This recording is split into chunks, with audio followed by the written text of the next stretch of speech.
Good evening, everybody, and welcome into the Joe Dickey Electric Scoreboard. I am Mike Ackelson along with Anthony Hartwig, and wow, week 4 did not disappoint. We got overtime, we got double overtime, we had close games, and we had some blowouts. Rivalry night. We're always in a habit of this, but rivalry nights, conference openers, and some surprising scores too. Yeah, absolutely, and that's what makes everything go.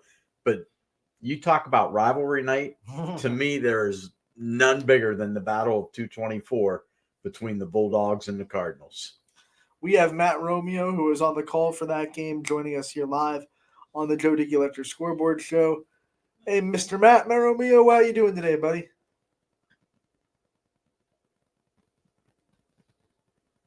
Matt, can you hear us? Good. Was treated to a good game. How are you guys?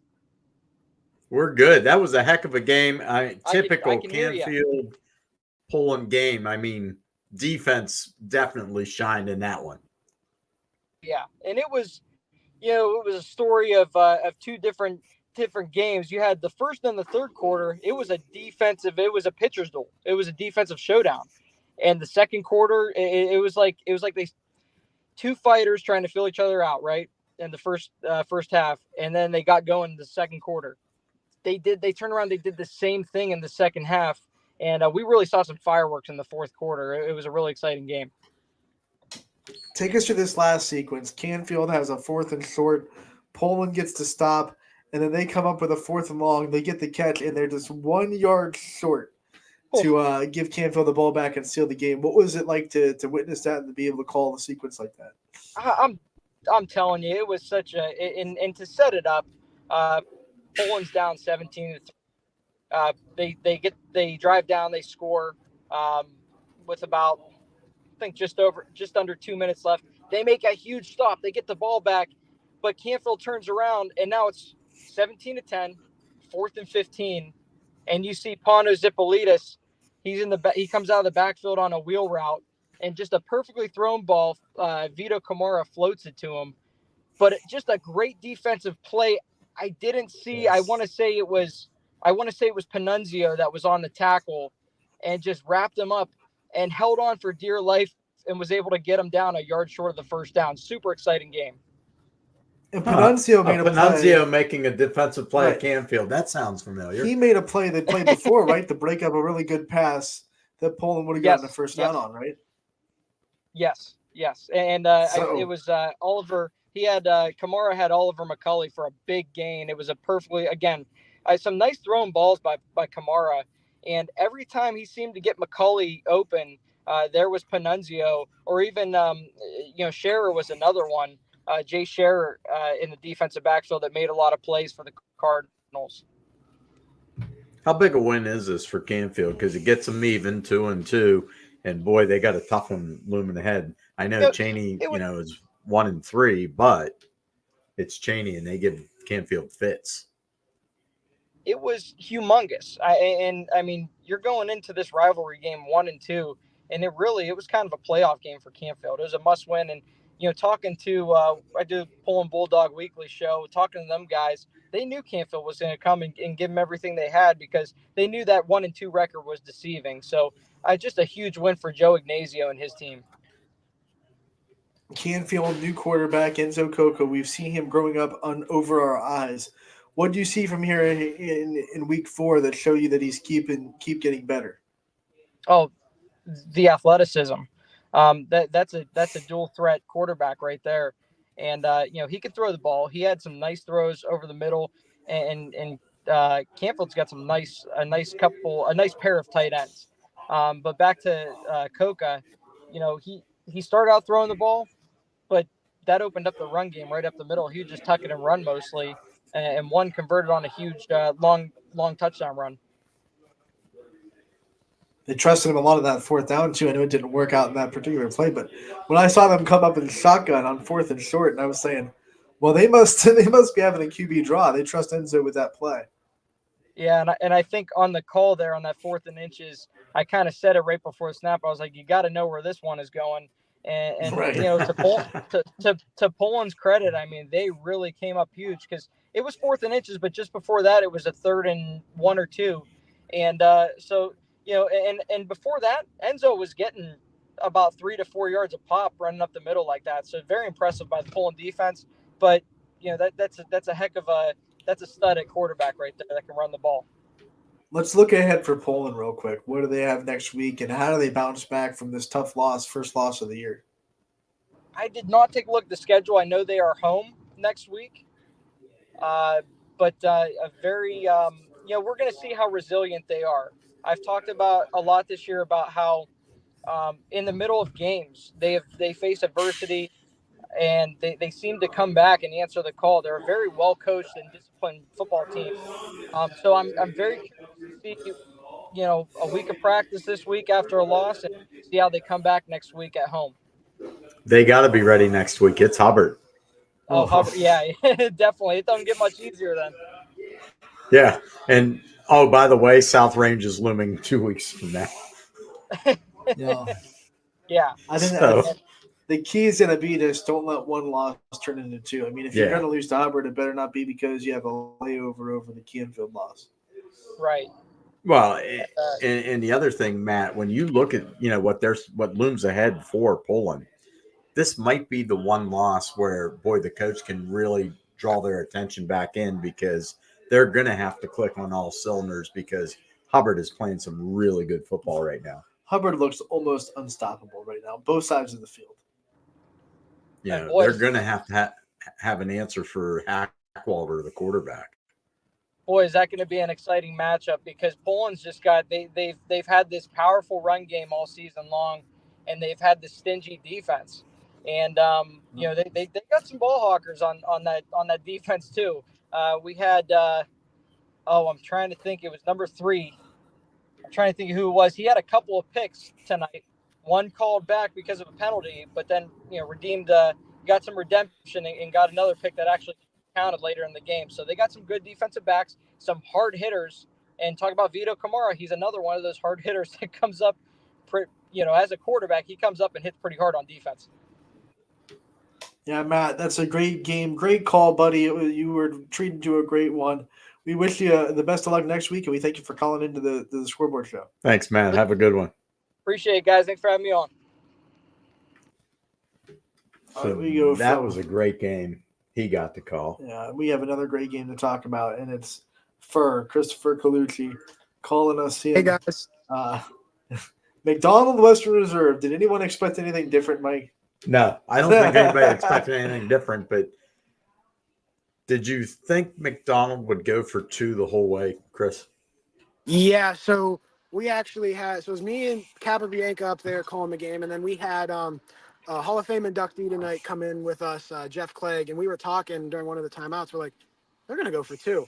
And pretty much that whole time we were thinking they're going to go for 2. They got the good momentum rolling, and we can't believe they passed it. We were jaw-dropped that they passed it with Drew Zajac back there wanting that carry. 100% thought that they were going to run that ball in. When I was thinking about going for 2, I just thought that there was no way McDonald wanted that game to keep going and keep going and keep going because of the way the Western Reserve was able to score, especially late in that game.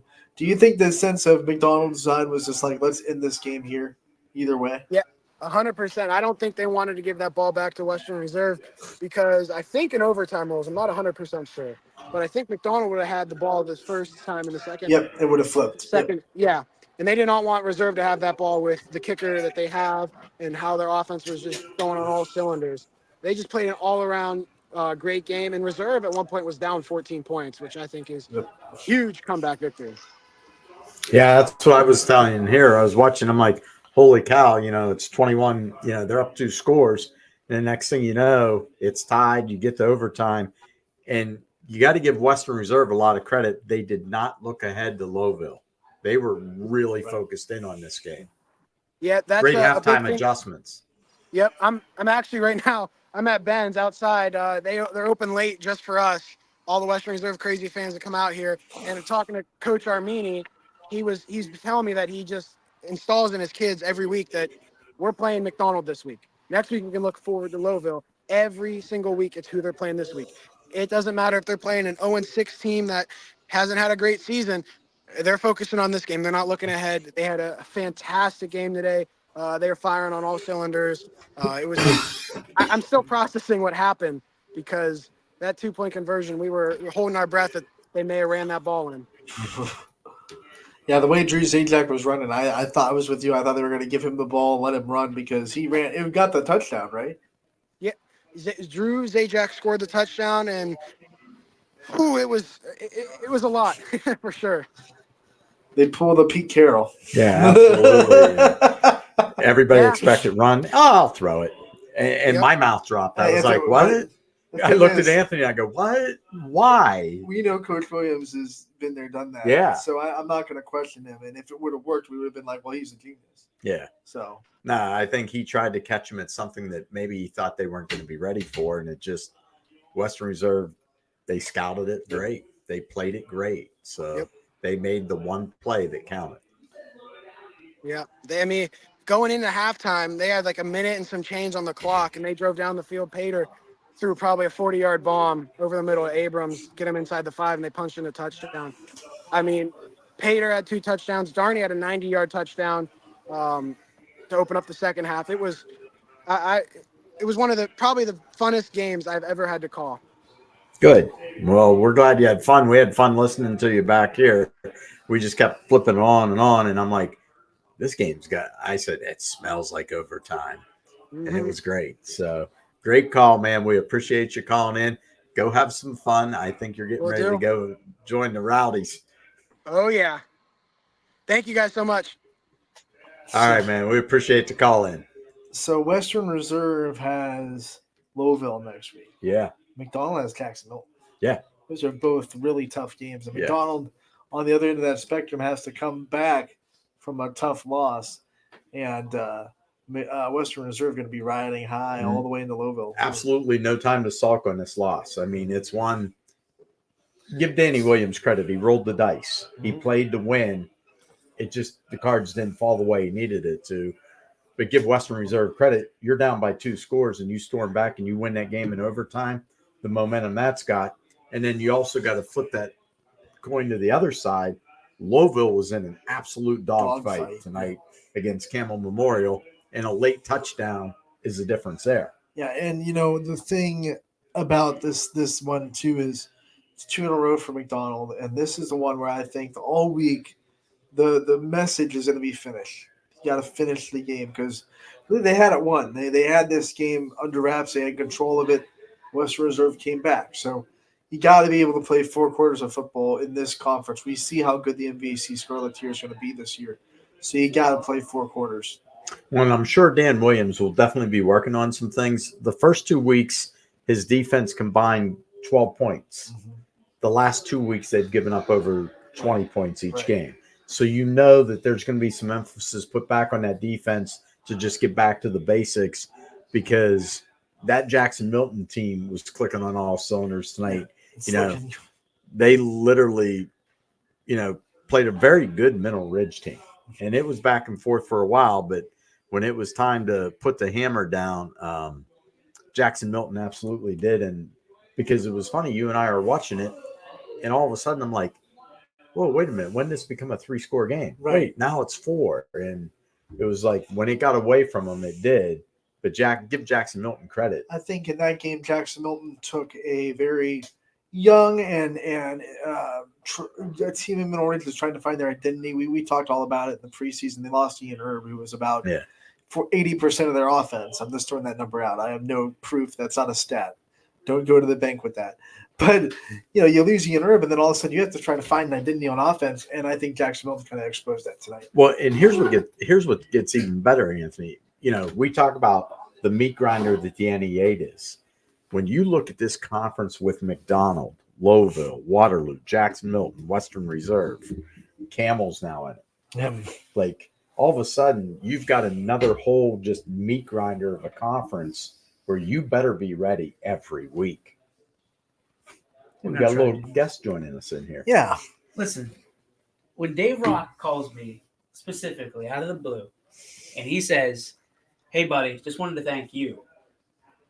Thank you, Dave Rock. What a showing tonight. And like, we all thought that this was going to be a huge game, Mikey. Right. We thought this was going to – Lakeview, and they are improving vastly. right? But when Yes. you look at what South Range was able to do, the 4th straight week, we've seen the running clock. I don't want to be that guy because I know everybody hates that guy. Who can stop this team? When they're, I think the only team that can stop them is them at this point. I mean, I want to say, like, we hear Struthers, which, by the way, we are going to be the exclusive home for Struthers versus South Range next week. Just so you know, just put it out there. But you look at Struthers this week. Without Jason Duke, they're a completely different team. Dukes, Yeah. Sorry, Dukes. They're a completely different team.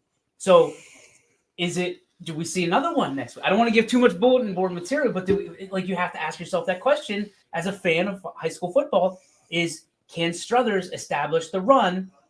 Will South Range respect it, or will it be another 30-point let it wine? Well, I'll say this, and I'll go away from South Range for just a second. Sure. Struthers had everything they wanted from Gerard tonight. Yes. Gerard had them on the ropes, tried to deliver the knockout punch, couldn't quite get it done. Somehow something changed at halftime. Right. Because Struthers was a different team in the second Credit half. where credit's due. Yeah. Right? You know, and if you're Gerard, you're still a young team figuring out how to finish Yeah. games. But that was one. But you cannot be Struthers and go to South Range next week. Because if you play that first half, it's going to be a clock game. Well, and And I that's hate to say that, You're but right. that's how it looms. but the confidence now Yeah. right, that South Range has going past this game in Lakeview, going into the Struthers game, knowing that they just played an absolute dogfight against the Indians. The confidence that is building in South Range right now has to be all-time high. Oh, absolutely. All-time high. Because you got, Struthers next week, Poland next week, and then what? Then you're on the road. Gerard, Gerard. Niles, Louisville, and then you end with Hubbard. There's no off week. No, Because but that's still, like, you look at, if you're on the other side of that coin and you look at it again, I know I've gotten it all week long. Oh, here's South Range guy. Here's South. Prove me wrong. Yeah. Prove me wrong. I'll stand up for South Range and the Raiders all day. Absolutely. Because guess what? They are, unless we're talking about Perry in the playoffs last year. Yeah. What do we have? 200-yard runners against South Range since YSN was created. Kirtland and Perry. Kirtland, I don't think, had one because they Well, passed on South Yeah, Range. you're right. They hit them They with balls. passed and they capitalized on mistakes. Harry and Niles last year when I believe, and I don't want to disrespect Niles here, but I think the JVs were in, and Gardner broke one for 60-some, 70 yards to put him over the 100-yard mark. Yeah. And in this game, if you take away that one big play for Lakeview, Yeah. it's a There shame. was, but it woke South Range up. Right. That was the difference. Like, that one big play. it was. Do you remember the state championship? And this is vivid. I remember the state championship when Ironton Yep. answered in one play, and I was like, oh boy, here we go. And then all of a sudden that woke up South Range, and all of a sudden, like, this is not your mom's or your dad's South Range Raiders. They have a chip on their shoulder, bigger than a bag of Doritos, my friend. And that's they're something whooping. because that South Range was pretty good too. Pretty Like, good. I mean, so Just even saying. if you're not your mom and your dad's, I Yeah. mean, that South Range was pretty good. So it's even better than Your that. papas and your nanas. I know you get to see him every week, Anthony. Well, I know Anthony sees him every week because we do. You do. But DJ, you get to see him every week, and I'm looking at a defense through 4 weeks. The average per week is just over 5 points. That's with a touchdown today. Yeah. Mhm. I mean, They got a pair of goose eggs in there. Okay. and one of them's an 83-yard touchdown tonight, which, by the way, Thomas Easton of Lakeview, I could watch that kid run forever. He Yeah. is so fast. So Hey, fast. He took that corner and no one was catching him. I mean, it was like Tyreek Hill fast. Like, Cheetah. wow. Yeah, he was gone. And there's some fast dudes on South Range. I mean, Yeah. but that kid was just next level. They just hit the right play on them, and that's all Yeah. that was. And I think, it looked like a little bit of a blown coverage because when he caught it, there was no one really there. And then he just took the right angle, Out of the backfield. Yeah. you know? On a swing play. But it's one of those things, though, like, you have to have a balanced offense to beat South Range. And even then, It's a stretch. And then you start looking at even like teams in the area, just hypothetically, that you think might have a chance, that have that balanced offense. West Branch, maybe. Fitch.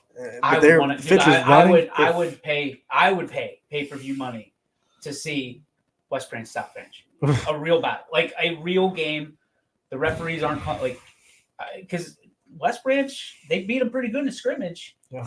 I would like to see that game. Yeah. I would like to see Kirtland again. Yeah, absolutely. You saw the Kirtland Perry game last week, Whoa. right? Triple overtime. Yeah, Like let's throw down. I like those games. Coach Rock's gonna text me and be like, "You're a real Stop it. You know what? You're a real, but you know what? He probably enjoys this. Deep down in the subcockles of his heart, he's sitting there going, "Let's go. Let's line it up." Unless his inner rock's coming out. You shut your pie hole. You Rudy. Ooh. I'm just sitting here, and if I remember correctly, last year wasn't Struthers undefeated when they played too? No, it was No. reversed. Struthers had some tough losses, and they played South. No, you might be You're right. thinking 2 years ago, right? No, I'm thinking 2 years ago. Mike's thinking last year. Okay. I'm thinking last year. I think Struthers entered that game. And remember, South Range was catching their breath yet because they had lost to Green. Right. And all of a sudden, they come back the following week, they won, but then they hit Struthers in the conference play. They went to Struthers, and everybody's like, well, if this is the year it's going to happen, this is it. Right.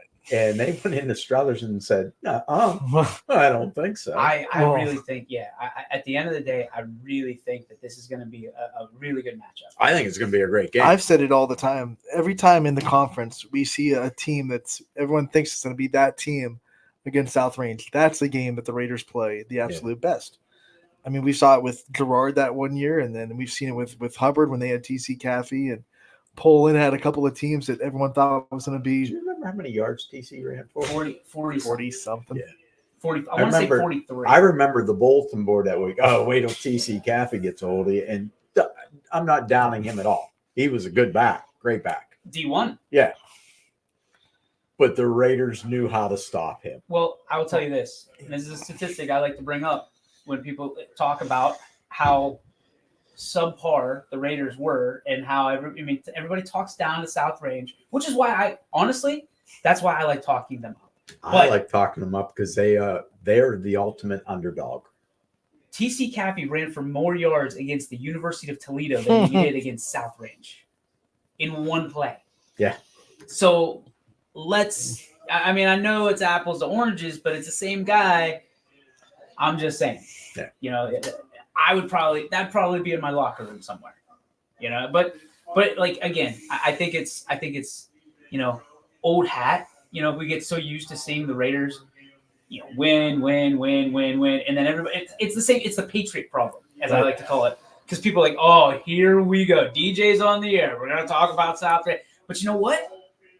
They're that good. Give me a reason. Give us a reason not to talk about it. I was about to say that. Like, give us a reason not to. Can we also? I would like to have a moment of silence for Tristan Toy's number 12 jersey tonight because he ended up in the number 33 again. So a moment of silence for the number 12. Moment has passed. Thanks for all your service, number 12. We appreciate you, jersey. 33 is gonna be raw. 33 is going to be rocking. I just want to see.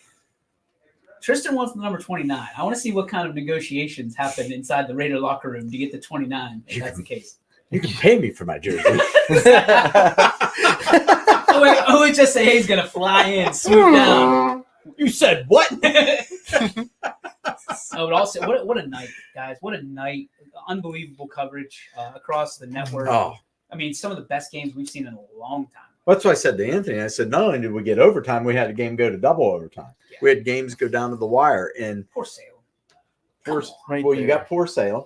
How about Camel? Oh, Two losses that are brutal in the fourth quarter, LeBray and now Lowville. And they were in that game, unbelievable. And just as you were walking in, I said, if you look at that conference, It's a gauntlet. it's a gauntlet now too. But it has become that. This is what the vision was with the MVAC because it wasn't like that. Yeah. Right? People did not see it was a basketball conference. People saw it as a basketball hoops conference. Yeah. Now it's a football conference. Well, here's the funny thing. We're in here, and this is all honesty right now coming out of my mouth. We mentioned Jackson Milton. We mentioned McDonald. We mentioned Western Reserve. Louisville. Oh, by the way, Springfield plays in there. Nobody mentioned them. Oh, by the way. By the way, Crestview. for the other Crestview. tier, yeah. Yeah. I mean, that is a strong 18-team conference. Yeah. I mean, that is impressive. By the way, DJ, third straight week we've had a leadoff kickoff return for a touchdown on the audible call. Hey, offense, defense, Special teams. This week it was Newton Falls running it back And against Southeast, and then the next play Southeast answered with what? and they switched. I'm running in the door. I had already missed it. Can we give a shout out to my Bulldogs as well? Oh, East hey, Palestine. big win for All the way Palestine back. tonight. All Big the way win. back. They had to hold off a Lisbon rally too. It was 34-27, and East Palestine had to They find got a way late. for one more touchdown. And Owen Iriaki, man, that kid, Yoshi. fourth-year starter, he's just putting that team on his back when they need him the most. They've got Both some sides of the young ball. guys. They got some young guys, which I think will develop the latter half of the season, right? Once they get that experience, that confidence, you're going to see an East Palestine team that could potentially, we could be talking about playoffs here. I don't want to get ahead of myself, cart before the horse. They're 3-1. I That's mean, the you got to goal. think they need 3 more wins to do it. You know, you're 6-4. D7, I believe. So Well, right now, and again, not everything's updated completely on Joe Itel, but if it was right where it stood, they would have a home game. woohoo! They're sitting 8th, but it's not every team's Reed calculated. Memorial Stadium would be rocking. And we talked about something earlier. You said about them scoring 30 points. Right. This is the third game this season, and all 3 of their wins 45, 32, 42. So the offense is clicking. But you know what's looming around the corner? That Valley Christian It's team Valley Christian. loves to play defense. Jay Sean Lindsay. And they've got Latonia tomorrow, right? And I think they set the tone. I'm not saying, no, listen, everybody knows got a great relationship with Danny Hake, right? He's not looking past Latonia, which is trouble for Latonia. But he has ears and eyes and sees social media, and he knows what is being said. I'll tell you, Coach Hake has a memory of an elephant. Wink, wink, nudge, nudge. And by golly, I'm looking forward to that one. That's going to be a dog fight. A dog fight. Oh, absolutely. I'm Without a looking forward to that doubt. one. But We got some good football guys. oh, do. it's been great. Orange is you know. 4-0, guys. How about them Lions, baby?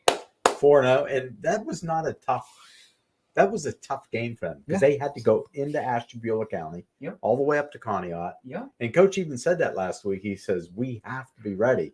Well, they were ready. It was one of those close games for a long time, and then we looked and it was 30-7 all the way. Yeah. And that was the weird thing about some of these games tonight. Like, they're 14-13, 14-7. Yeah. And all of a sudden, we turn and we're like, it's 30-14. I'm like, whoa, wait a minute.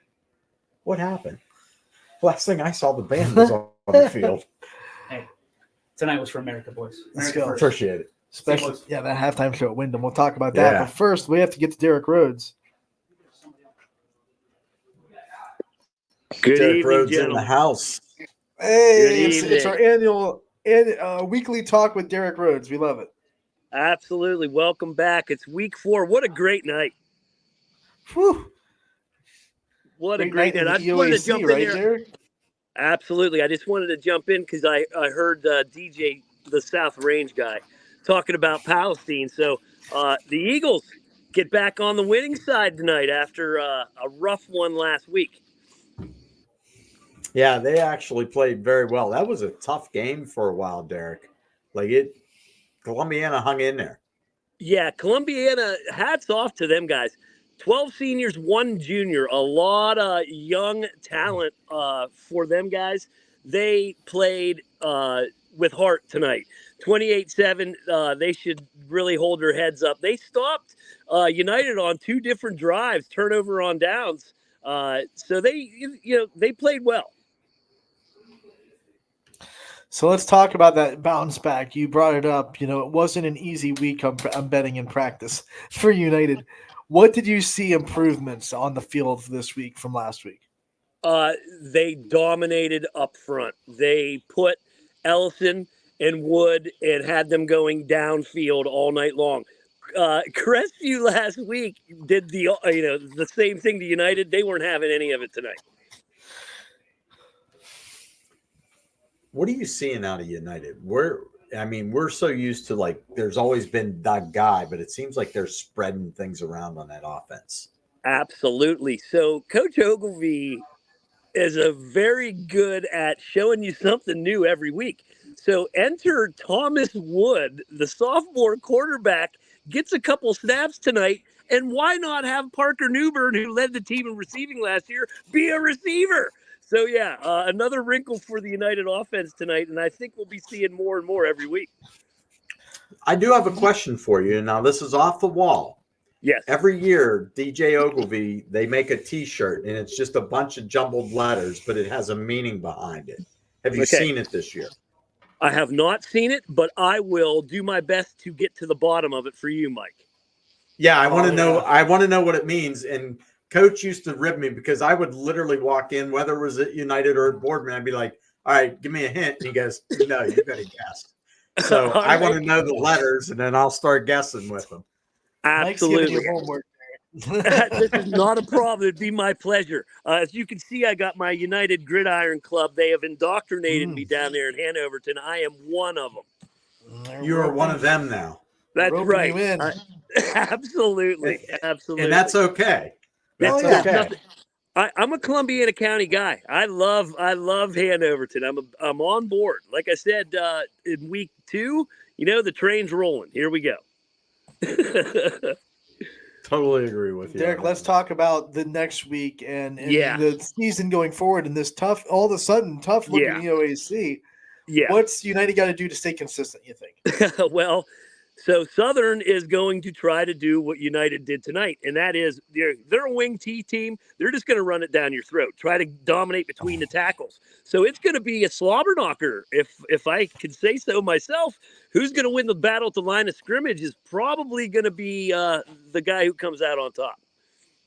But don't worry, that guy down in United, he'll throw a few wrinkles at him they're not expecting in Southern. Absolutely. Absolutely. So last year, just a funny caveat with the way things go in Hanoverton. Last year, Southern's AD actually had them go and measure the grass height before the game. Yeah. What? So there's no. Is there a regulation for grass height? There is. Like, does it have to be a regulation? Wow, Yes. you learn something new every day. Yes. I thought as long as it wasn't like out of control. No, there is a regulation. And I don't, off the top of my head, I can't remember it. I did know it last year, but yeah. Someone's out there with a ruler.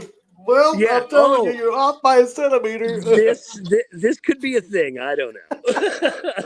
Well, they won't have to worry about it. It's Next turf week, and- they're on turf. That's right. They're They gonna go to measure the Southern, turf. so Just to be absolutely. petty.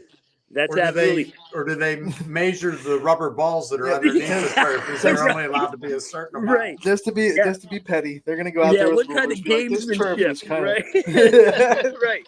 Right. At the 25-yard line, there's 2 pieces of turf sticking up a half inch too high. Yeah, too much. So one other thing, going with the natural grass thing, and I love this every home game down in Hanoverton, we twirl fire with our band, right? Oh, Tonight- it's ridiculous. Tonight, they added a tuba that blows fire, gentlemen. Are you kidding me? go. Why didn't we get that on the halftime show? Oh, I did. I had it on there, boys. I had No, it listen. on there. We gotta go back and Derek, cut the that. next time they're home, Archived. It is No, the archived. the Yes. next time they're home, let's Yes. get a tighter shot of that, and we'll make Okay. sure we're on it so everybody sees it. All right. Roger And that. And that then, will be great. and then by the end of the Absolutely. season, Derek, I want you down there twirling fire too. Negative, Ghost Rider. Negative. We're gonna leave that to the professional majorettes down there who do a We'll put fantastic you. We'll job. put you in the fire suit. You can be the man on fire. It's all good. Yeah, I know that. It's Yeah. always impressive to watch. Fantastic. So yeah, good one cooking down in Southern next week. Probably implications for EAOC or EOAC championship. Derek, we're looking forward to it. Thanks as always for coming on and joining us, and we'll see you again next week. One more thing, guys, if I may. Thoughts and prayers out to our friends and family at Myers Family Insurance. We lost Dan this week. Cousin Jimmy, we love you, man. We love you. We love Ann Myers. We love Well Myers said. Family Insurance, and South Range had a very special moment for her tonight, and I'm sure they're going to continue to have moments for every week that they're at South Range. Great shout out, Derek. Absolutely Outstanding, perfect. guys. Have a great week. We'll see you in 2 weeks. Got it. All right, that was Derek Rhodes. That's awesome. That was an awesome call. Absolutely. We have Mr. Anthony Malone, the other Anthony, the better Anthony. Let's just go by Hartwick and Malone. Yeah, we get on Magic 105 and rival Lanigan. The law firm of H&M. Hartwick and You want Malone. H&M? H&M is on your H&M side. on your side, man. What's up, guys? I was up there in Howland and saw. Yeah, you got a new team this week. I've been dancing around. I've seen almost every county's team when it comes to just broad scopes of things, and I can run a great survey on what I've seen. But I saw what I would call like an old 1980s football game, just heavy amounts of running the ball. That sounds like Howland. It was exactly what it was. They just ran the ball constantly. I mean, both teams really did what it was, whether it be Carrollton or whether it be Howland. And then when they did pass the ball, it was either for touchdowns or big gains. So it was really the game motored by. But I saw some pretty interesting athletes out that way. Hey, Coach, what do you want to do this play? I will run it. Run the ball. I mean, honestly, at times it was 4th and 5, and I posed the question on the call. It's like maybe they are gonna pass the ball. Nope, and belly right. Just made me look like a fool. Honestly. Wrong. Yeah. And Belly right. The Butchie play. What was it? Belly right. Like if you missed it on the one game show. That's exactly what it felt like. I mean, I'll say this though. I mean, like both teams are very staunch in running, and it was just a matter of who was going to capitalize or make adjustments to make the change. And for Carrollton, they were able to come away with it, but for Howland, they were just trying to find a way to get back into the game. The play clock, the thing that kind of confused me, and maybe you guys can enlighten me. I've never seen a play clock at 40 seconds in high school, but it was tonight.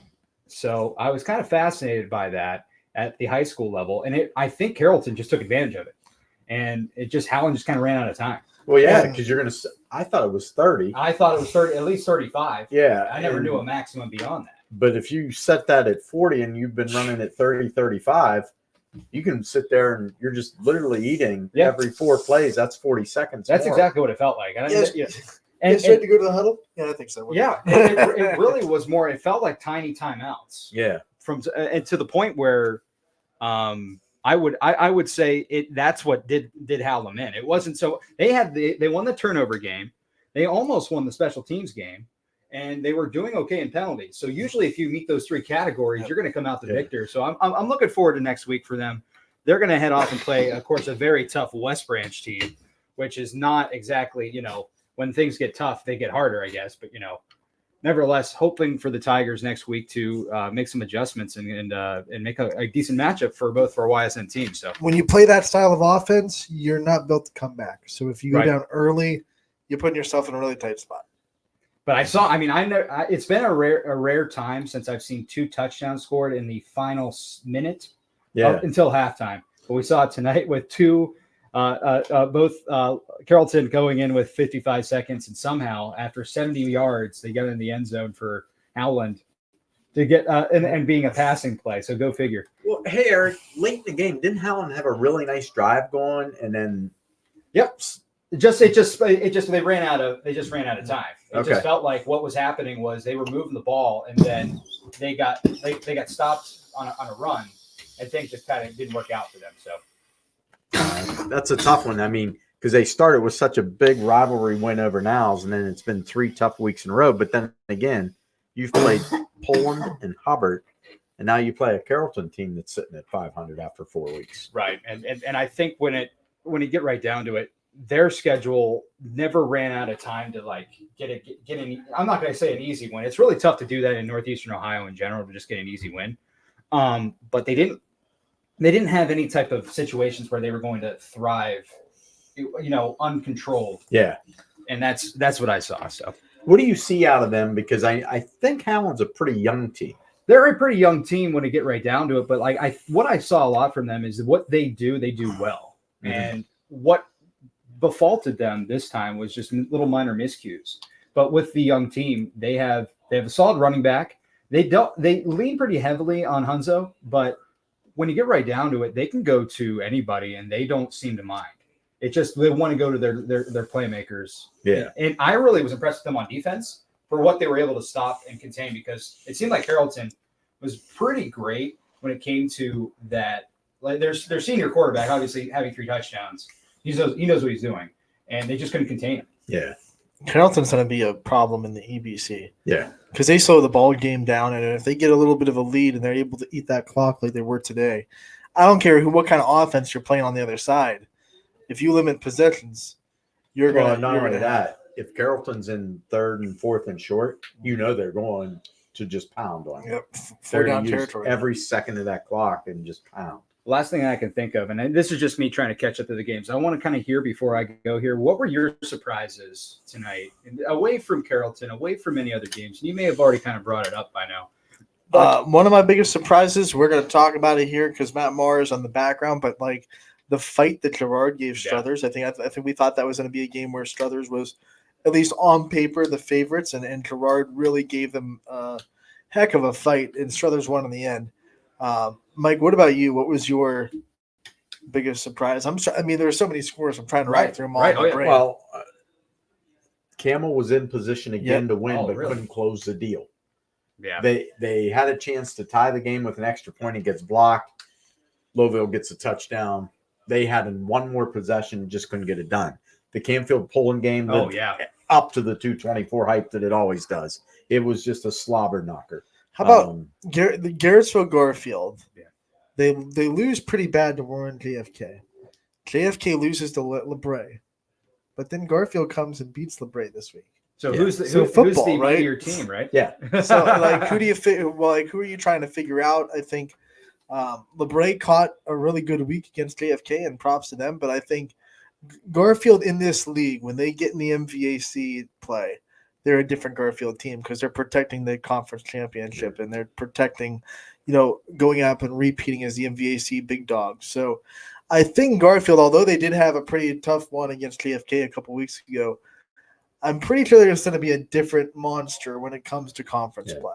Probably a game that was, if you want to talk 2 different games, was the Pie Valley Rootstown game. Okay. Pie Valley is literally up 20-6, 20-7. Right on. Rootstown charges back, takes the lead 21-20. Pie Valley scores in the 4th to get the win. Oh. So it was a great game. Oh, wow. And that's I don't know if you heard, though, we had a double overtime game. I did hear of such things. Salem loses 24-21.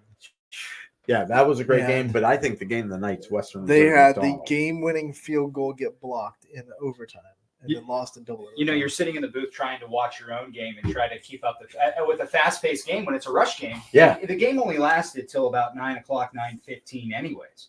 So you're trying to keep up with all these different games around the area. And those were the ones that just kept popping up. It just felt like they were scoring all the time. So it made it really interesting. And I'm just fascinated to hear that. I think if, for anybody listening in, that's your playlist. If you're willing to go back to YSN Live and check out some of the other games, on the site, there are replays available. So I just was kind of interested to set up my playlist based off of your games, guys. Yeah, I think if you want to veg on your lazy boy couch or whatever tomorrow, you got plenty of action you can go watch easily. And you can see games. And we'll go across the border for a quarter and a half. Hopewell and Beaver. It's an annual rivalry. Okay. This is a 14-7 game. I'm like, wow, this is a good game. We're flipping through. We're doing other games. And when I flip back to it, all of a sudden it's 30-7. And I'm going, what? And it's halftime. And I'm like, wow, that something went bad real quick. So I'm actually going to go on tomorrow because I want to see, where it broke apart. Right. Went good for YSN, though, because Beaver rocked it all. Yes, they did. Gentlemen, thank you. I'll let you get some of the other calls here, but thanks Yes, for your buddy. time, and we'll be back You next got week. it. I'm going to be probably in Howland again against All right. West Branch. Okay. Thank you, everybody. Perfect. We had Matt Maher in the background, and he had a doozy. Hello, Matt. Have you What's up? caught your breath yet? A little bit. A little A bit. little bit. had a I great let game. Tommy do all the talking. It's fine. You did We were plenty good, of we were good. talking, Matt. Don't be too Come on, Matt. don't be too humble. Yeah, still let him do the talking. It's fine. I'm not trying to be humble here. I'm just I'm saying he was the blabbermouth this All right. time, and I'm good with that. All Saves my voice joking for the show. aside, Matt, you had a game where Gerard came out and threw the first punches, and then Struthers was able to eventually get off the mat and come back in this game. What did you see of the flow of the game, how Gerard came out, and then how Struthers was able to bounce back?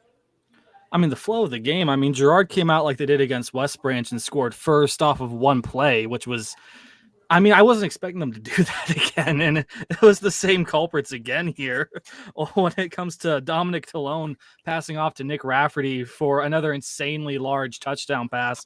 I've got my notes right here, 60 yards for the completed pass. I mean, total like into the end zone, not for the pass itself. I think that was about 20 yards in the 40-yard run, but still, those two together are a deadly duo. They combined for 2 of the touchdowns tonight. I mean, that's just something incredible right there that they have, wide receiver and quarterback duo for Gerard. But man, I mean, that first half, I mean, Gerard scored once in the first quarter, once in the second, kept Struthers off the board.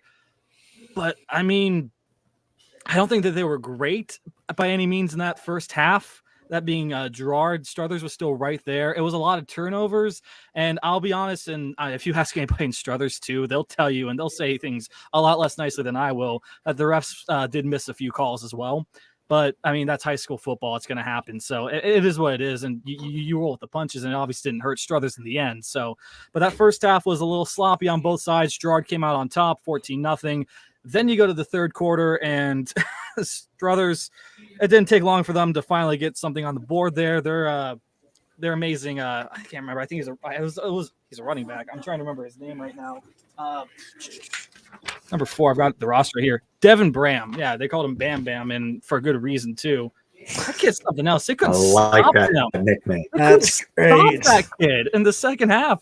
First half, they seemed to just be able to like roll over him, and he couldn't do anything. But then something happened in halftime in the locker room. He was unleashed. He became a completely different beast. It was something to behold.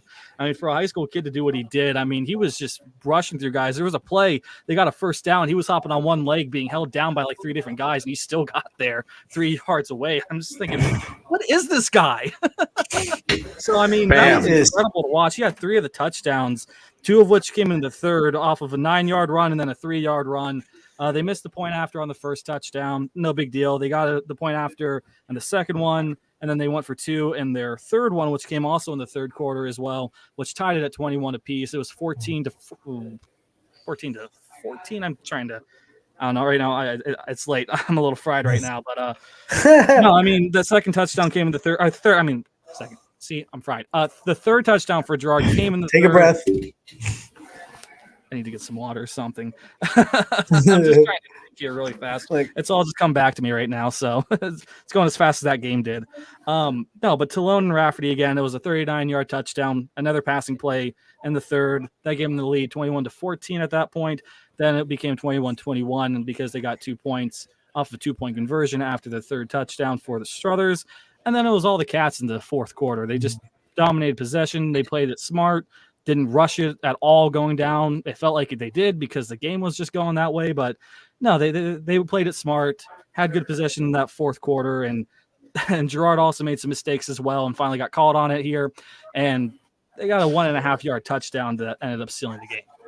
Matt, where did you kind of see the momentum change in that third? Was it just getting the first touchdown or getting the defensive stop? I mean, the touchdown 100% helps. I mean, 100%. Just getting any score after being shut out for 2 quarters is going to help your team immensely. But something happened in the locker room that I wasn't obviously a part of. I think Coach really rallied the troops there, and probably some of the leadership on that Struthers team did as well. I mean, all that happened before they even got on the field. You could tell that was a different team off of the kick. When they got the ball, I mean, they were just on it. And they came together. They played a much better defensive game. Gerard just couldn't get past them. I mean, it was just a good team made an adjustment. I mean, 100%. That's what it is to simplify it. But it was really cool to watch and really see just how they adjusted and see. On the other side, Matt, the old cliche is, if you have a shot at the king, you better not miss. And Gerard's probably sitting there like, man, when that first half they were backpedaling, we had every opportunity to come and take a larger lead than Mhm. 14-0. Do you Oh, think that was the difference in the game, like Gerard not capitalizing on as many opportunities as they had? I mean, that's part of it. Yeah. I mean, they did have opportunities. There were turnovers like crazy in that first quarter alone. I'm trying to remember. I think there may have been 2 fumbles. I know there was a pick. There was an interception at some point. I mean, it was just back and forth, and they were all against Struthers, and Gerard got the ball, and they just couldn't do anything with it. Yeah, there was 100% chances that they had, and they just couldn't capitalize on. Yep. And Is it happens sometimes. It's part of football. Yep. It's just one Is of those it- nights for Gerard. Is it possible to think that maybe in that first half, and I know coach will tell you no, but maybe the kids were thinking about next week? Because, oh, by the way, South Range is looming. Oh, for Struthers, yeah. Yeah. Yeah, you definitely want to get that one and go into South Range 4-0. I mean, I even tried to bring that up too, which I don't think Tommy was having any of it because he was on cloud 9. But I was just saying, like, yeah, you got this giant coming up here. You got South Range, and he didn't even really seem to acknowledge that because he was so happy for his kids. Who? Which Let me enjoy this, Matt. I want yeah, like I'm 5 sorry, I'm minutes. just trying to be the realist here. I'm the outside source. I love it. I'm the guy looking in. Let's be honest, but Matt's anyways. the Gerard guy. You But wanted to anyways, throw a little bit of yeah, a I mean, dig come on. there. I'm the guy who's been covering this team for the past 2 seasons. All Give me a right. break. Matt, what a game. What a call between you two. We thank you for coming on and talking to us about the game. Have a great night. You earned a good rest, and we'll see you back here for more football week 5. Yeah, absolutely. Keep an eye out for those highlights to come later tonight. You got it, buddy. Matt Marr joining us. We're going to bring on Ty, as always, and maybe he'll help us go through the scoreboard. What do you think? Oh, I know he will. Ty, you want to run through the whole scoreboard with us? I got the bat signal, I guess, to jump on the Joe Dickey Electric Scoreboard show, and I guess I can't ever pass up that Ty opportunity. doesn't need a bat signal. You don't He's need a always bat on. signal. You are the bat signal. What's up, guys? It was a pretty interesting week 4 too. It felt like we were week 1 or preseason week with the weather out there, huh? Yeah, thanks. absolutely. We earned that, didn't Now, we? hey, I got a question. I'm going to call you a nomad because week 1 you were calling baseball. Week 2, you, I believe, did the Southeast game. Yep. Week 3, you finally did Fitch. Yep. Today, you got to see Springfield. What'd you think Got of the Tigers? I tell you what, man, I was saying it. Once conference play opens up, it's same old Springfield, right? I mean, that is what we say, the cream of the crop, right? When we talk about MVAC Scarlet play, and they showcase it once again, man. And I mean, this is a Tigers team that the first 3 weeks we didn't really see them have that aerial attack they had the ground attack, and they were able to have that 2-headed monster roll, but today we really saw them open up the passing attack, and Barrett was really looking good, both under center and out of that shotgun too. And his favorite target tonight, Carson Cunningham, got in for a couple of receiving touchdowns. And I mean, it's nice to see when that Tigers get the Tigers start opening up that passing attack, and they become that dynamic offense once again, because once they're dynamic, they're really, really tough to stop in the playoffs. Ty, Cunningham made a play that we had to rewind, and I'm sure you know what play we're talking about. Yeah, I mean, That one touchdown catch where he somehow kept his footing and then ran his way into the end zone. I mean, what would you see? I mean, this kid was, I mean, it was a coming out game for him tonight. And I think, we look at the way that the Tigers have been able to get their win this season too, and how they've been competing in the first 3 weeks of the year. It's been primarily with the ground attack too. They haven't been able to open up the passing attack. It looked like he was kind of taking that on his shoulders and said, I'm going to be that guy tonight. I'm going to be the guy that opens up the passing game for us. And Baird didn't miss him when he was open, and he definitely came through with them 2 big times too, with 2 touchdowns. Cunningham was the player last week that scored the go-ahead touchdown against Geneva that would have been the game-winning touchdown had the Eagles not made that last-second big play to win that game by 7. But Cunningham was the kid that thought that he gave Springfield the win until that final play for Geneva. And you look at this team too, up and down. I mean, they're filled with athletes, man, and they're excited for conference play. They know it's going to be a challenge this year. They know there's a lot of good teams too, and I think this was kind of a warning shot to all those teams thinking maybe Springfield's on a down year. Step 1 complete for Springfield. Yeah, and you know what's funny, Ty? I think you joined in after we were talking about this. We had mentioned Jackson Milton. We had mentioned Western Reserve. We'd mentioned McDonald, Lowville, and Camel. And all of a sudden, DJ comes in. We're talking about him again. I says, "Oh, by the way, I forgot one team. They might be called the There's Tigers." this whole home Springfield team. Yeah. Out there. There's this It's, team it's theirs called- until they lose it. That's what I've been saying. And Yeah. I mean, I stay true to that. It's theirs until they lose it, in my opinion.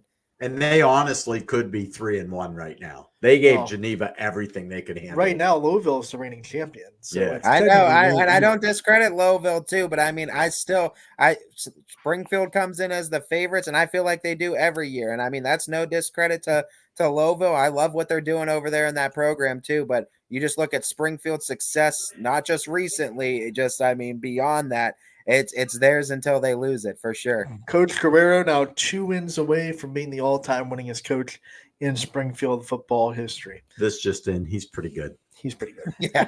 Let's Yeah, go to the really, scoreboard, Ty. Someone that I know you're pretty interested in is right off the jump on the top of that scoreboard, Austintown Fitch. Our Burnett Pools and Spas. Burnett Pools scoreboard. Good, Yeah. good call, Mike. I love to see it too. And I thought maybe they would have been able to get some more points against Riverside, obviously not being there or seeing this game, but that Falcon defense looks like it's doing its job once again, holding them to 3. And then we move along. How about Brookfield champion? This was a battle of 2 winless teams tonight. The Warriors go up there and flex their muscles and get a big win to get a little confidence moving. I think this is a lot of frustration on Brookfield's Yeah. side. Let out. Rico Smith, man, that kid's a real deal. And you look at Brookfield. We were saying they're the best 0-3 team, their best no-win team. Well, they got their first win, and I think it's not going to be their only win of the season either. And then a great game down by the railroad tracks Yep. tonight. Absolutely fantastic. Lowville gets a late touchdown. That was a 20-19 game. Yep. And they get that late score to win. Another heartbreaking loss for Camel. Campbell had a couple of chances late. They couldn't get the 4th down conversions in the last 2 drives of the game. And it's another game where Campbell's right there. They have to learn how to make those game-winning plays. They're trying to learn how to be a winning program. This is a program that has been struggling for a long time. Now they have the talent. They have the belief. They have the work ethic. They have everything they need. The next step is just making those game-winning plays consistently down the stretch. Time the next game. Yeah, next game we want to show you Canton Central Catholic and Salem. Double overtime. Fantastic game. Salem has a chance to win it in the first OT. Yep. And the field goal's blocked. And then Canton Central Catholic they get the field goal in the second one. Then That's they the get difference. a stop, and then Canton Central Catholic with the walk-off field goal in double overtime. Then we move along. Howland loses a tough one to Carrollton. And like Anthony Malone said, that game went quick. Yeah, it was They running- were just running the ball. running the ball. And the game here, this score is not indicative of the game. West Branch beats Cheney 20-6. This game was scoreless at halftime. And I remember, 7-0 for a long time. Yeah. And and then all of a sudden, Mike eventually says, West Branch wore him down. yeah, great game. And then, Ty, I'll let you take this next one, United Columbiana. You look at United, man. I mean, they needed that bounce back win after the loss last week too, and I mean, getting back to conference play and a Columbiana team that we had some people pick them on the Power Hour earlier today. They were liking what they were seeing from Coach Spade's squad, but that United Eagles defense showcased once again they're the real deal inside that conference, and they get it done with that 28-7 win. And then Ursuline, no problem with Youngstown East tonight, Jeez. 40-6. The Irish flexing their muscles a little bit. There was one point in this game where I think it was close, and East had a possession in the red zone where, like, if they would have scored, it would have been tied. And Ursuline had an interception, and I think from that point of the game on, pretty much it was all Ursuline. They took that and they ran with it. The Irish have been phenomenal. In the last 3 weeks, their defense 10-0-6. Yeah. By That's the way- after losing the first game of the year. Yeah. by the way. By the way, their offense 41-27-40. And in the game they lost to Walsh Jesuit, which they could have won, they put up 35. Yep. That could have been a win. I'm going to say Coach Reardon got that defense fixed. I think so. The And Bulldogs getting their first win in the EOAC, and they drop another offensive performance. 42-27 over Lisbon. On the Correct road. me if I'm wrong. Has East Palestine won more games this year than they have won in the 3 previous? Now, like the Bulldogs are back, baby. Like 3 wins this season, right? Like I think they got 2 last year. Am I correct? they got 2. I'd I have know to- they I'd were have to winless dig. in a couple seasons. And I know they had 1 win I think in the last 3. So it's right around there too. But I Yeah. mean, it's great to see for East Palestine, no doubt. I wouldn't be shocked if this was one of the first times in a while they've won their first conference game, though. Yeah. It's They impressive. go on the road and win their first They're- conference. Gentlemen, they're, this next one, I think I predicted to a T how it would play out. Okay, pat on your back, Colorado. Ty. I'm So- pretty sure we can get the replay on it for me on this one. So next week, call 1-800-TIE for all your scores. And for just a You know what? mild charge of Mild $1.99 a minute, I can give you all the scores, what they'll exactly be. No, that was a great game, Ty. That was Absolutely NE great football. game. And Girard, they were up 14-0, could have easily been maybe 21-28 nothing at the end They of had the first half. opportunities. Had opportunities. Struthers defense kept them in it, and third quarter just changed. It was two different halves. Yeah, and Girard still was able to keep it close. They wouldn't let Struthers run away with it. They had their chances towards the end, but you could tell that second half belonged to the Wildcats. And things have not gone Jefferson's way this year. Another tough one tonight. They fall to Harvey 50-24. And then Edgewood had the unlikely task a task that they did not probably want to have playing Hawken. That's a good football team. Their quarterback, dad head coach at University of Akron, so Yeah. pretty sure that that family knows football. Yeah, a little bit. Here's one tie you'll like. Garrettsville, Garfield, and LeBray, 28-14. So now I want your impression here. JFK beat Garfield. Garfield has beaten LeBray, but LeBray beat JFK. Which team's better? You know, I go back to that JFK loss for Garfield too. That's that old Portage Trail rivalry too. That's that old conference rivalry between those two squads. Every time those two teams meet up, you never know what's going to happen because it's a rivalry game. But I said on the Power Hour today, I think that might be Garrettsville Garfield's only loss this season is to JFK.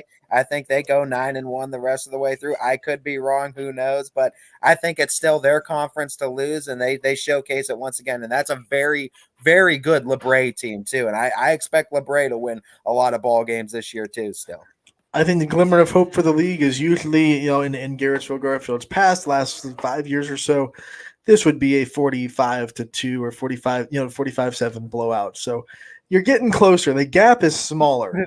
So they're you can have some things they're break young, your way. Anthony. So they're only going to get better too. So you got to take your shots at them when you can. We'll I see got how to that give the gap team is next year. Yeah. Well, that's why you got to take your shot while you can. This is the window. And oh, by the way, South Range just keeps rolling along. Hey, No one could take a shot at the Raiders, man. I mean, Lakeview tried. That ship is just, it could be in rough waters and it's still just going smoothly along. Just want to point out, proud Raider alum, go South Range. Let's go. I knew he was going to get that in there. How about Crestview, Ty? They are playing some good football. They are. I was taking some jabs at Crestview today on Power Hour. I went with Liberty on this one. I got to stop being a Rebel hater, man. They're back. They're back. I haven't been a big believer in Rebel football the last few years, but they're back, man. And they came out with a force. This was a pretty close game for a minute. When I was watching, I was watching you guys, and then it seems like they just ran away with it. This is one of many games this week that was like close, and then all of a sudden not close. Yeah. When it snowballed, wheels fell off, whatever you want to say, it was done. And then I'll tell you what was a really good game was this Boardman Maple Heights game. Boardman's back and forth for a while, and that is a big, big win for Boardman. 3-1 on the season and still undefeated at home. Boardman, impressive after a 1-9 year last year. Spartans are doing the right things, man. They know how to make winning plays in the fourth quarter, and it's fun to see. And how about Louisville? Another big win for them as they beat Marlington tonight, 38-13. It could very easily be 4-0. Yeah. They had 2 games that lost by 1 possession each. This could really be a very good 4-0 team, and they're a very good 2-2 team with the schedule they have. That's going to consistently see good team after good team. And another game that if you did not get to see any of it, folks, log on to YSN. You've got to check out this Western Reserve McDonald game. It goes to overtime. Western Reserve scores first. McDonald rolled the dice and went for the win, but just they didn't get it. They went for a pass when I think everybody in the house thought they were going to run that. Pull the Pete Carroll. Great call by Fur and them on this one. I got a chance to watch the end of it. Man, oh man, did it live up to its expectations, man. One of the oldest rivalries. I'd go back and watch the whole game. You want to talk about back and forth? It had all the drama you could ask for. Yeah, and then Middle Ridge, Jackson, Milton. Whew. Rams roll. Is that score backwards? I think that score is backwards. I think Jackson Milton was the one that Jackson Milton won that game. Here, I'm going to correct that because yeah, that was no. It says Middle Ridge won. Maybe we're thinking this wrong. No, Middle Ridge won. I had it Middle Ridge. Yeah, okay. 42-14. Okay, we're not wrong. I was wrong. Rams do roll. Okay, Rams roll. I was right. Say it with your chest. Rams roll. Rams roll. Hey, Owen Singledecker, shout out, man. Yeah. New quarterback for Middle Ridge, and he finally got some rhythm. And the Rams trying to find offense without Ian Erb, and I say they found it because it's 42 points for the Rams. And Hubbard continues to wrong. They are perfect on the season. Mm-hmm. If you have not had a chance to check out them, they got a lot of weapons, but their quarterback knows how to distribute, but also knows how to do damage. Hackwalder is a great quarterback, fun to watch. I love it because Hubbard, historically, ever since they've been a YSN team, it's been a ball control quarterback with a really good running back. And now they have a quarterback that is just lighting up the world. Yeah, he can throw it. He can hand it off, but boy, he can run it too. And it makes for such a threat back there. And then here's one you're going to like, Ty. Orange. 4-0 for the first time since 2018. Yep. Love to see it, man. And, it just goes to show once you put some time, you put some effort and the right people into a program, things can change too, no matter how bad the situation may seem. Congratulations to the Lions to the start, too. I hope they keep it rolling. I'm becoming a big fan of them. Yeah. This was another game. Close. And then all of a sudden, not close. Canfield, class of 25. You get to brag the rest of your life. Yep. You won the battle of 224 for the next 365 days. 224 is going to be painted red and black, baby. Yeah, absolutely. This has been like the game, the way each game plays out between these two every year. It feels like this low scoring affair, one score game. Like it looked like Canfield had it in the bag, and then Poland with a great last burst. They stopped Canfield on 4th and inches, got the ball back, just couldn't get that last drive into the end zone. And it's really weird, Ty. I know you'll know this name when I say it. A Panunzio made a tackle that kept a guy about half a yard shy of a first down. Family's had some big moments in the last couple of years in Canfield athletics. That's decades. That's a football name, yeah. Gianna Panunzio scored the game-winning run in the Canfield State semifinal a couple of years ago on that suicide squeeze for the softball team. So I think the Panunzio name is pretty deep in that absolutely. Canfield athletics program. Great. They're a great family too. And then here's a game Rootstown has to be kicking themselves. Oh, they do. They battled back to take the lead, and then they give up a late touchdown to Pine Valley. Lakers are tough. Yeah. They're big too. And then Southeast, the team Ty knows a little bit about, they rolled Newton Falls. Ty, you won't believe this. This game opened up with back-to-back kickoff returns for touchdowns. Man, oh man. And you know what? I saw Briar Picana again, my man, running back for Southeast, was tearing it up again. That young man, he's a little wrecking ball. He just bounces off tacklers left and right. And then another game that was great. Lakeside actually took the lead on West Geogga in the second half, and they couldn't quite get it done.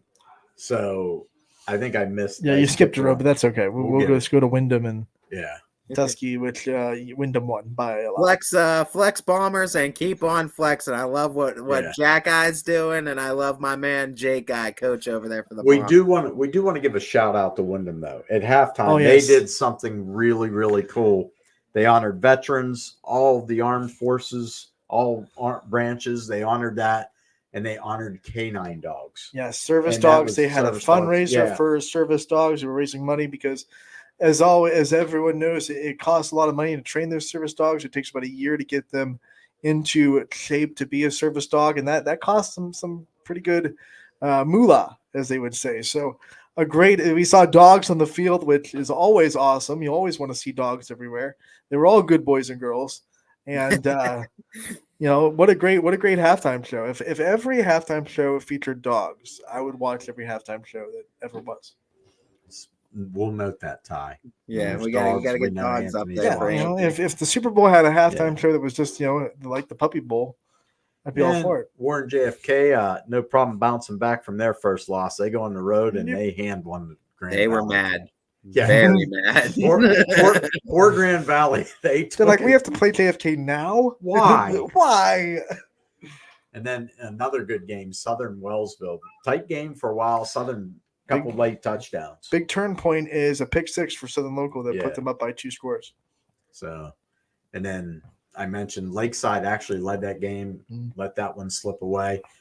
Beaver all over Hopewell. That's a rivalry game down there. Boy, Beaver, the Bobcats really clawed their way in that one. Yeah. And then this team called Archbishop Hoban. We know a thing or two about them, Ty. They're pretty good. They're the Knights, but they're kings of East Akron each and every year, and they are once again big win over Akron East and the Dragons. Another heartbreaking loss for know. Cardinal Mooney. I feel so bad for Cardinal Mooney every week, man. I really do. They kept fighting back in this game. They were down 14-0. They held Garaway to where they were. They got back to it a point, but just couldn't get over that last hump. Yeah.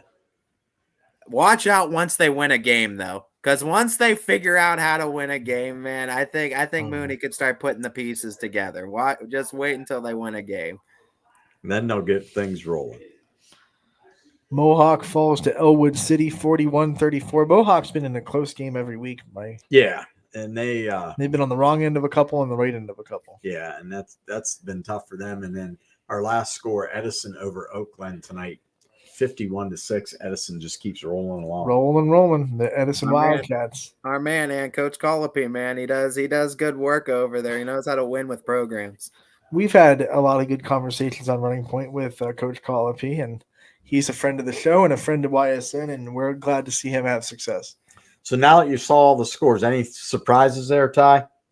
I mean, just looking at all the scores too, I mean, I gotta say that right off the top of my head, I gotta say that McDonald Western Reserve score. I mean, I knew it was going to be close. I didn't think it was going to go down to the wire. I thought Western Reserve was going to be about a score or two better. I didn't think that McDonald was going to have a chance to win it like that. That was a great game. But how about Struthers and Girard too? We were DJ kind of set the forecast, said this was going to be a close game. I said that I expected Struthers to be down a score or two, and they were going to battle back in the second half. But boy, oh boy, Girard, they showcase once again, man. They're not going to go away, and I hate to be the team who plays them next week. I don't know who's next up for Girard, but I'd look out because I think the Indians are going to be coming with the fury.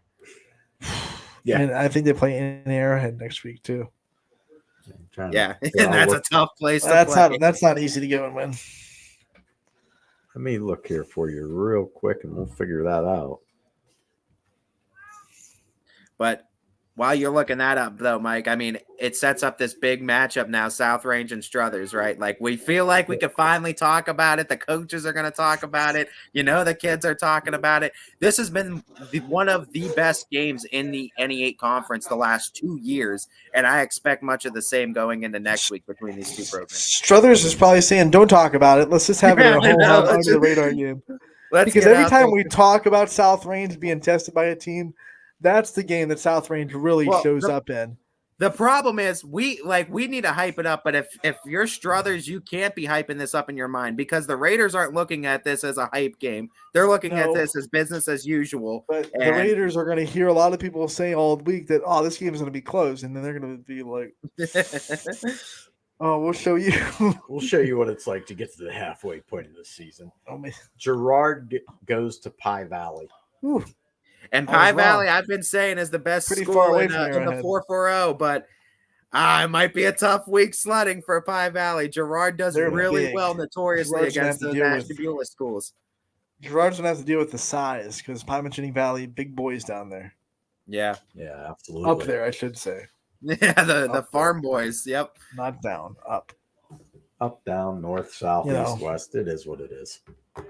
All right, I think that's going to do it. We ran Yeah. through the scoreboard. We talked to a lot of announcers, Mike. Week 4 wrapped up. Going to have a really fun week 5. Yeah, I can't wait. Hard to believe. Halfway we're point of the halfway season through. already. Yeah. This is crazy That's that crazy. we're halfway there. That means I'm closer to getting to do playoff games with you, Ty. Does that mean we can roll Bon Jovi? Oh, we're halfway there. Get the dynamic duo back know. in the booth and let's call some playoff football. Let's I'm do it. excited for it, man. This season just getting started.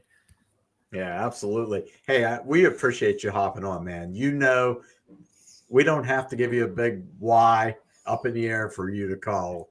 You're always welcome to call us. And don't wait for the signal, man. Just hop on. Yeah, I got home and I got into a couple of other things too. Hey, you're Finally actually ate some home this stuff. time. Yeah, I know. I know. He's eating We Taco missed the car. Bell. Yeah, Well, I know. guys, I got to Well, make I it home think- this time too and settle in for a minute too. But no, guys, I always love talking football with you guys. It was another great week of high school sports. We had some great games on the network. Be sure to check them out, everyone, too. If you haven't, if you've already watched your game, go back and check out some of the other ones. There was plenty, and I was watching them while I was doing mine too. It was a great night, great weather, and I'm looking forward to week 5. Yeah, and take advantage of it right now, folks, because it's free. right? Yeah, you Yeah, can still it's catch free. the replay Yeah. until probably like sometime tomorrow morning when Brian takes them down to put them up on the on-demand section. Yeah. Take advantage Good of it. There alert was a now. lot of good ones tonight. Oh my gosh, there were some good ones in. But even That's if what you we don't, love. you can still have the games for yourself. Tune in 9 download on the on-demand section of your favorite team's YSN page. So if you don't catch them tonight, but you still want to go back and say, man, I'd love to watch that Struthers game again, or I'd love to have that. Yeah. That's how you get it. It takes Anthony's breath away every time. Yeah, I know, right? Also, want to plug too. Check out the Spartan Invitational. 6,000 cross country runners are going to be on the There you network go. tomorrow. We Bright and plug early, all buddy. sports too, so we're going to have it here for you guys. 10 a.m. it starts. Plus, we have a football game tomorrow, right? We have, well, three Three. teams are playing, but one team will be on the network, Valley Christian and Latonia. Okay. So And we we got- got one. and- Football, we got got some Westminster, volleyball, got too. some soccer tomorrow. Westminster's on the network Westminster, tomorrow? we got some college football. We'll be conjoined. We'll have that on the network. So we got a little bit of everything for you tomorrow. I so. know, some cross country, some football, soccer, volleyball. All right. We'll have it all. We'll be back Perfect next for week you. with the audible call, week 5. I'll try to be here on time. Go Dickey Electric Scoreboard Show. Thank you so much for tuning in today, and we will once again see you guys next week. Have a great week. YSN thanks you for watching this presentation of Your Sports Network. For